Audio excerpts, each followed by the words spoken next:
அனைவருக்கும் வணக்கம். இன்றைக்கி நாம் என்ன பார்க்க போகிறோன்னா ஒரு ஓர், அதாவது புதிய சிலபஸ் படி நம்ம வந்து ஒரு ஓர் அப்படின்னா என்னன்னு பார்க்க போகிறோம். ஒன்று என்பதை குறிக்க ஒரு ஓர் ஆகிய இரண்டு சொற்களும் பயன்படுத்தப்படுகின்றன. ஓர் அப்படின்றது உயிரெழுத்து தொடங்கும் அதாவது உயிரெழுத்து தொடங்குறதுக்கு முன்னாடி வந்து ஓர் அப்படின்ற வார்த்தையும், உயிர்மெய் எழுத்து தொடங்குறதுக்கு முன்னாடி ஒருன்ற வார்த்தையும் வந்து பயன்படுத்துகிறாங்க. எடுத்துக்காட்டு பார்த்தோன்னா, ஊர் அப்படின்றது, இந்த ஊ அப்படின்றது வந்து உயிரெழுத்து, அதனால இதுக்கு முன்னாடி ஓர் அப்படின்ற வார்த்தையை வந்து உபயோகிக்கிறாங்க. ஒரு அப்படின்ற வார்த்தை வந்து உயிர் மெய் எழுத்துல தொடங்கும் போது அதுக்கு முன்னாடி வந்து ஒரு, இப்போ நகரம் அப்படின்றது ஒரு நகரம், கடல் அப்படின்னா ஒரு கடல் அப்படின்றத வந்து குறிப்பிடுறாங்க. இதில் பயிற்சி பார்ப்போம். ஒரு அழகிய சிற்றூரில் ஓர் குளம் இருந்தது.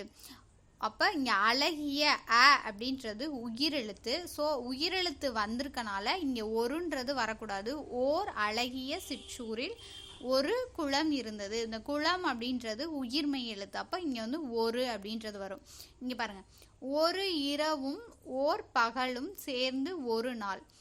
இரவு அப்படின்றது வந்து உயிரெழுத்து. அப்போ அதுக்கு முன்னாடி ஓர், அப்போ ஓர் இரவும் ஒரு பகலும், ஏன்னா பகல் அப்படின்றது வந்து உயிர்மெய் எழுத்து. அப்போ ஒரு பகலும் சேர்ந்தது ஒரு நாள், ஏன்னா நாள் அப்படின்றதுக்கு நாள் வந்து உயிர்மெய் எழுத்து, அதனால ஒருன்னு வந்திருக்குது. சரி, அடுத்தது பார்ப்போம். அஃது அது அப்படின்றது, இதுவும் ஒரு ஓர் மாதிரி தான் இந்த ரெண்டு சொற்களும். இதை எங்கே உபயோகப்படுத்துவாங்க அப்படின்னா, அஃது அப்படின்றது உயிரெழுத்து தொடங்குறதுக்கு முன்னாடி வரும். அது அப்படின்றது உயிர்மெய் எழுத்து தொடங்குறதுக்கு முன்னாடி வரும். இப்போ அஃதுக்கு வந்து எடுத்துக்காட்டு வந்து அஃது இங்கே உள்ளது அப்படின்றது, அது அப்படி வந்து வரும். அது நன்றாக உள்ளது அப்படின்றது. பயிற்சி பார்ப்போம். அது இல்லாத இடத்தில் எதுவும் நடக்காது. அப்போ அது இல்லாத அப்படின்றது வந்து உயிர் எழுத்து, அதுக்கு முன்னாடி அஃது தான் வரணும். அப்போ அஃது இல்லாத இடத்தில் எதுவும் நடக்காது அப்படின்னு வரும். அஃது நகரத்திற்கு செல்லும் சாலை. அப்போ நகரம் அப்படின்றது வந்து உயிர் மெய் எழுத்து. அப்போ அங்கே அஃது வந்து வராது, அதுன்னு தான் வரும். அதுக்கப்புறம் கீழே ஒரு பயிற்சி இருக்குது பாருங்கள். அது ஒரு இனிய பாடல். அப்போ அது ஒரு இனிய பாடல் அப்படின்றது, அது ஒரு அப்படின்றது வந்து ஒரு உயிர் எழுத்து, அதுக்கு முன்னாடி அதுன்றது வரக்கூடாது, அஃது வரணும்.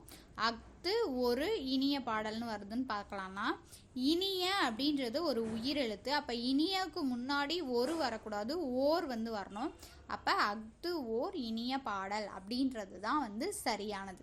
நீங்கள் கேட்டாலும் இந்த அது அது அஃது ஒரு ஓர் அப்படின்னு வரும்போது அதை கவனித்து அது உயிரெழுத்தா உயிர்மெய் எழுத்தான்னு பார்த்து அதுக்கு முன்னாடி எது சரியாக வரும்னு பார்த்து போட்டாலே இந்த மாதிரி கொஷின்ஸ் வந்து ஈஸியாக நம்மளால் ஆன்சர் பண்ண முடியும்.